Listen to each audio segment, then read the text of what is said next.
Hi, thank you for your question. Yes, my son was in ABA for quite a long time, but honestly, it's one of the biggest regrets I have. He was in ABA for about 4 years, and I took him out of it about 8 years ago. Before I go into why I do not support ABA, I do want to say a couple of things first, just to be safe and to be clear. Number one, I do not blame parents. This issue is bigger than a parent who is exhausted, who doesn't have the correct funds to fight anything, who doesn't have proper insurance coverage.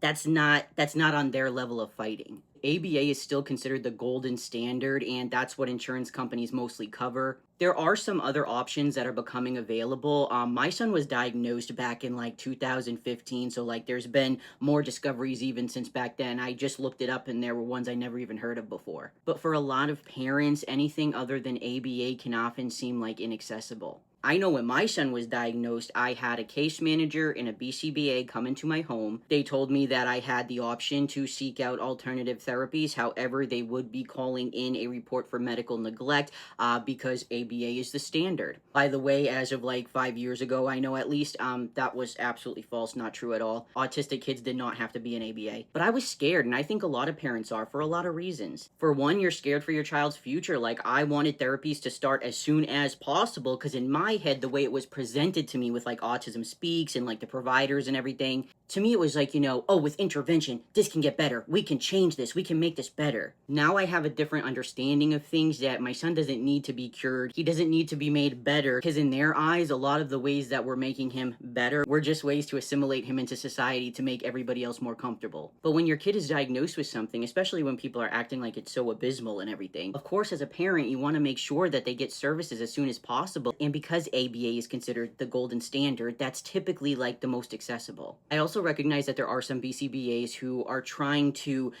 do some great work from the ground up on the inside. You know what I mean? A lot of them are trying to revamp the approach into a much more like healthier one with higher levels of autonomy. I'm personally not sure I agree that it will be successful just due to the default framework. It's just really, in my opinion, inherently bad. So the number one reason why I do not support ABA is simply because 79% of autistic individuals are strongly against it. That's not the only reason I'm against it, but I would say it's the primary reason. If the majority of autistic people themselves, once they get older, like, and a lot of them have gone through ABA themselves, if they're saying like, listen, this is like heavily problematic and really traumatic at that, as a parent, I think that it's my job to take that heavily into consideration, and I wish I did sooner. So I won't go really deep into every reason that I personally stopped ABA with my son, because obviously he's a human being and it's really not my place to talk about it. What I will say is that a huge red flag to me was always that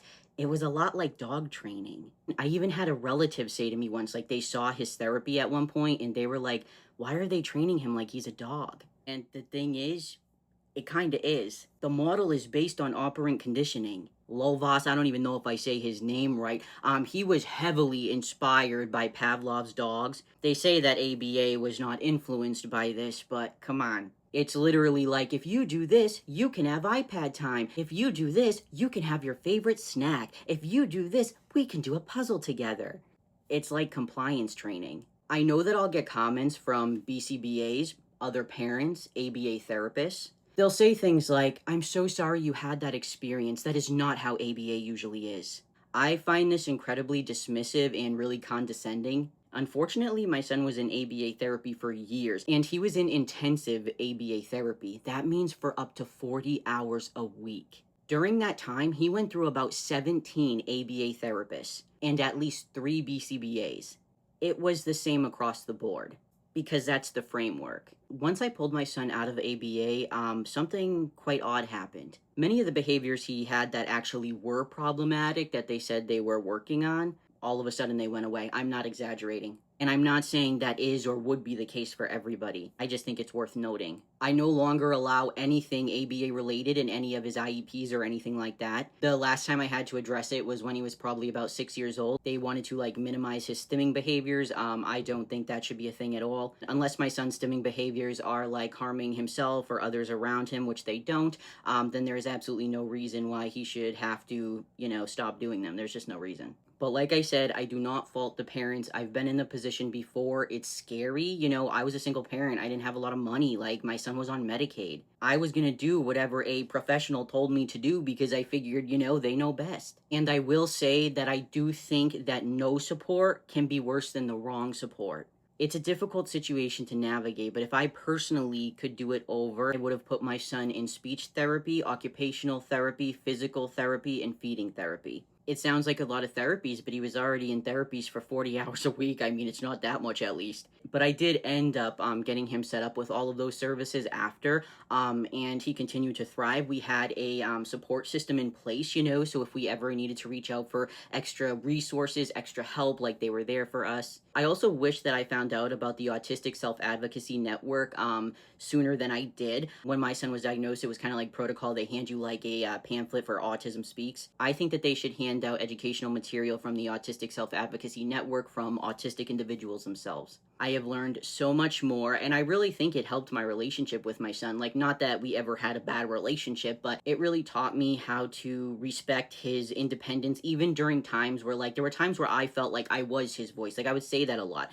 And I'm not. I'm not his voice. He had his own even before he was speaking. I feel like it's really helped me, like, respect his autonomy and respect that, like, he's an individual. And my son, he's very proud that he's autistic, actually. It's, like, a core part of him. Like, in his bios and stuff online, he always writes autistic. Like, you know, like, he's very proud of it. He's proud that he's autistic, and I'm proud of him, too. I no longer think of it like something that needs to be changed. You know, yes, there have been behaviors and things like that that have had to be addressed, but I don't think that autistic individuals should have to go through something that a plethora of them are saying is so traumatic to correct any behavior. So yes, thank you for your question, and just as a forewarning to anyone else watching this, if you are a BCBA, an ABA therapist, etc., etc., I'm not arguing with you. I don't like ABA. You're not going to make me like ABA. You can put a bow on it because your facility is so wonderful and rainbows and unicorn farts, but